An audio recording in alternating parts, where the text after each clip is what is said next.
السلام عليكم أزول فلاوة، إن شاء الله تكونوا بخير. اليوم حبيت نشارك معكم لاكيش بالدجاج. سهلة وتجي مقرمشة وبزاف بنينة. نتمنى تجربوها. دوكا ندوزو للتحضير.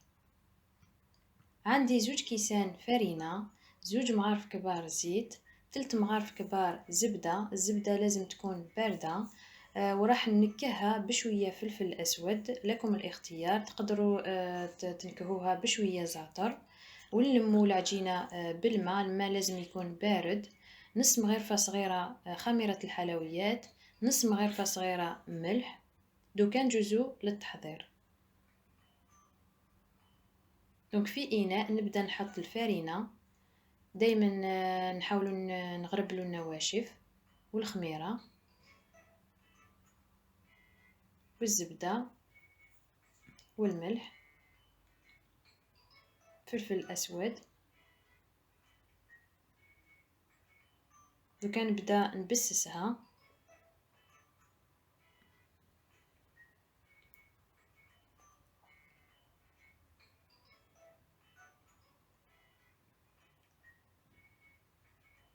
نزيد 2 مغارف كبار زيت.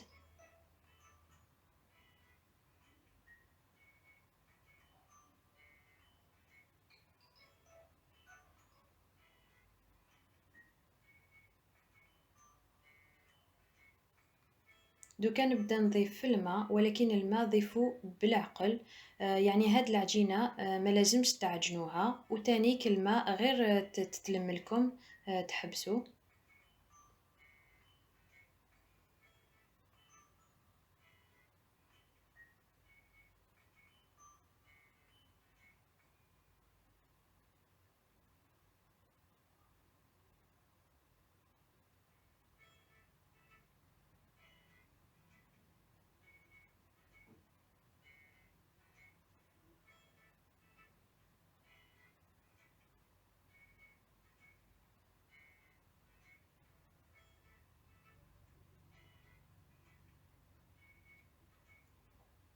ها هي العجينة تاعي بعد ما لميناها. دوكا نغطي عليها ونخليها ترتاح. من الأحسن حطوها في فريجيدر، يعني الوقت اللي راح نحضروا الحشو.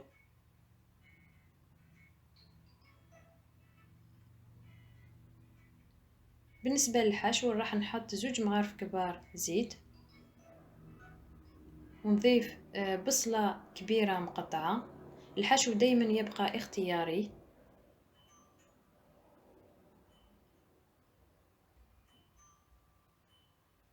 نضيف فلفلة مقطعة، شوية ملح، شوية فلفل أسود،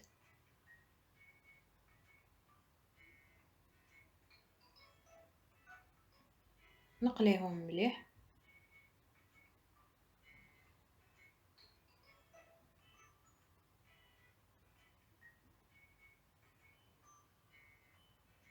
دوكا نضيف كمية تاع الدجاج اللي كنت درت له تذبيلة. يعني مغرفة كبيرة موطارد وشوية زيت الزيتون والثوم، وخليته يرتاح يعني يعطي بنة.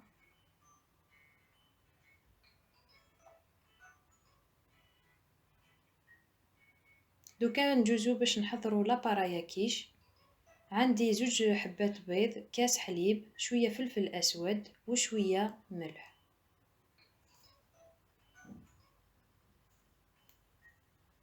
نخلط مليح ونزيد الكمية تاع الفرماج.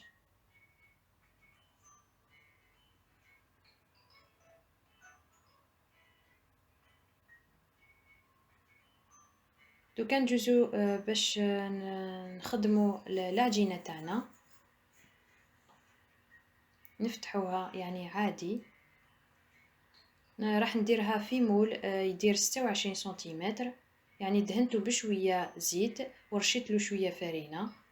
يعني بالنسبة للعجينة راح تخدموها بكل سهولة. نسقمها مليح.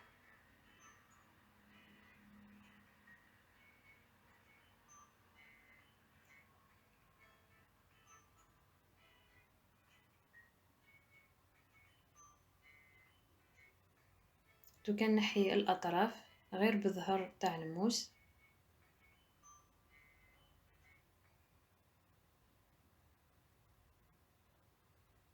بالنسبة للزوائد راح نحطهم في جهة.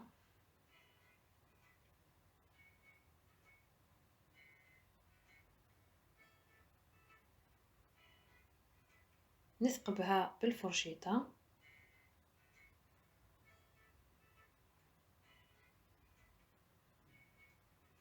دوكا نحطو لها الحشو اللي بعد ما برد.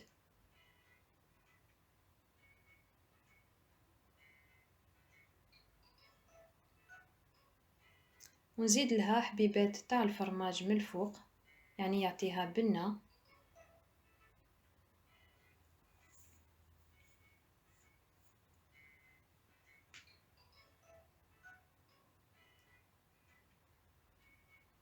ولا باراياكيش من الفوق. كنت سخنت الفور تاعي على 180 درجة، يعني كي تحمر لكم مليح في الأطراف شعلوا لها من الفوق. بالنسبة للزوائد درتهم دي ميني كيش.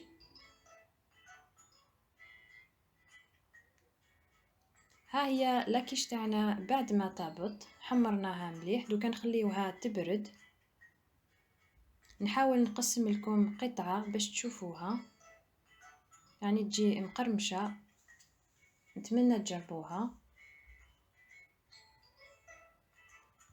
وصلنا للختام، ان شاء الله كنت خفيفة عليكم، وإلا عجبتكم ديروا لايك واشتراك وتفعلوا الجرس باش يوصلكم كل جديد. نقولكم الى الملتقى ان شاء الله. صحفتركم. سلام.